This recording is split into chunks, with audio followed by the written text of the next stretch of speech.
Hello नमस्कार मैत्रिणींनो, कशा आहात? मस्त ना? तर आज काय करायचं आहे ते इथे घेतलेला आहे मी राजमा, वाफळून घेतलेला आहे, कुकरला लावून घेतला होता, छान असा शिजलेला आहे।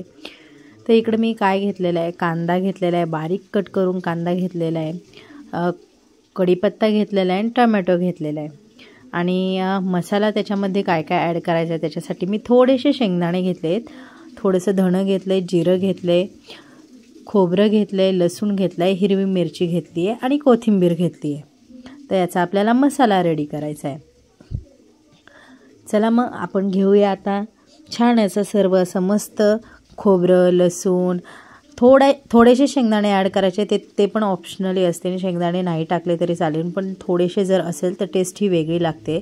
तर छान असं सगळं मिश्रण बारीक करून घ्यायचं म्हणजे आपला मसाला रेडी होतो।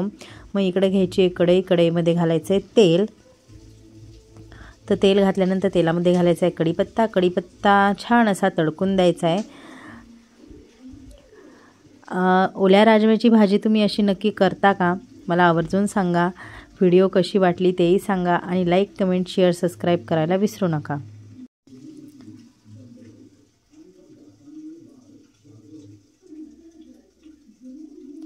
छान असं तेल तापलं की जिरी मोहरी तडका द्यायचा आहे आणि त्यामध्ये घालायचा आहे तुमचा कढीपत्ता।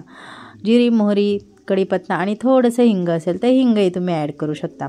ते टाकल्यानंतर आपल्याला घालायचा आहे कांदा, कांदाही छान परतून घ्यायचा आहे। तर ओल्या राजम्यामध्ये कांदा टाकून तर पहा एक अमेझिंग अशी डिश होते। तर सहसा कांदा कोणी घालत नाही, शेंगदाण्यामध्येच केले जातात किंवा मसाल्यामध्ये, पण अशा तुम्ही करून पहा, खरंच खूप छान होतात। ज्यावेळेस आपला ओला राजमा असतो आपण शिजवतो किंवा कुकरला भाजी लावतो तीही खूप छान होते, पण अशा पद्धतीने जर भाजी केली तर एकदम खायलाही छान लागते आणि वेगळं मसाल्यामधलं रोज खाण्यापेक्षा कधीतरी हिरव्या मिरचीतलं तुम्ही खाऊन पहा, अप्रतिम अशी डिश बनते।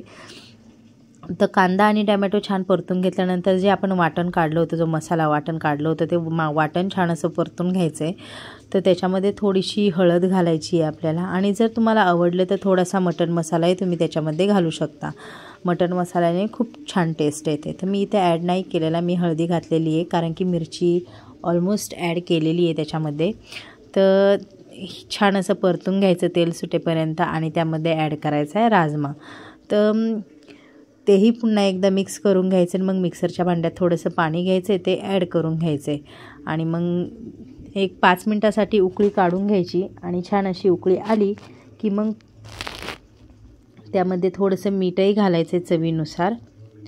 पाहू शकता कलर किती छान आलेला आहे आणि खायलाही तेवढीच छान अशी डिश लागते। आपण घेऊया सर्व करून। छान असं जास्त पातळ पण नाही, जास्त घट्ट पण नाही, मस्त अशी राजम्याची भाजी रेडी झालेली आहे। कोणाकोणाला आवडती आहे नक्कीच सांगा। पाहू शकता कलरही अप्रतिम आला आहे आणि खायलाही तेवढीच टेस्टी लागते। मग भेटूया पुन्हा एकदा, बाय।